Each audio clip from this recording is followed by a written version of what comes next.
Overs and unders. This is one of the most popular betting option available with any betting operator you can think of. I'm talking your Hollywood bets, your Betway, your G bets, your super bets, any betting operator you can think of right now, they have this betting option of overs and unders. What does it really mean though? Here we're only concerned about the number of goals to be scored in a match. It doesn't matter which team wins or loses. We are only concerned about the number of goals. So I'll start with over 0.5. This is where you're saying the whole entire game there is going to be one or more goals. Assume the game ends as 0-0. This means you would have lost your bet because with the over 0.5 option you are saying one or more goals, right? Then you have your under 0.5. This is where you are saying the whole entire game there is not going to be any goals. It's going to end as 0-0.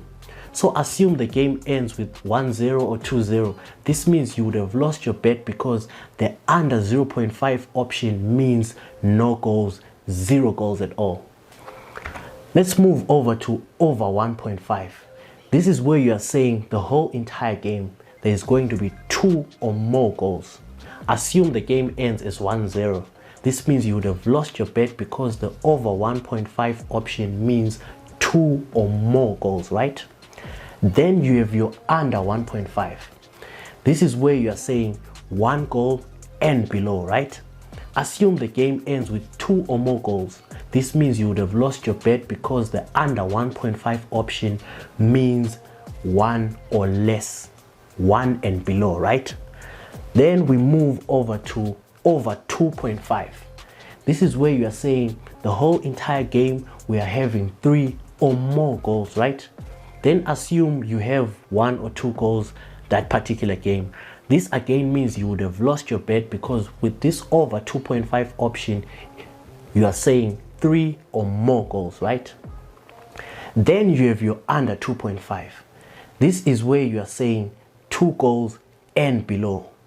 Assume again the game ends with 3 or more goals. This means you would have lost your bet because with this under 2.5 option you are saying 2 goals and below, right? Then we move over to over 3.5. This is where you're expecting 4 or more goals, right? Then assume the game has less than 3 goals or 3 goals and below. Again, this means you would have lost your bet because the over 3.5 option means 4 goals and above and more, right? Then we have the under 3.5. This is where we are saying 3 goals and below. Assume again the game ends with 4 goals or 5 goals. This means you would have lost your bet because with this option of under 3.5 you are saying 3 goals and below, right? Basically, I think that's it. It's pretty much simple. It's not complicated at all. If you found the information I've been sharing with you useful and helpful, all the fools you can think of, just hit on like, subscribe and hit the notification button for more content. Until next time.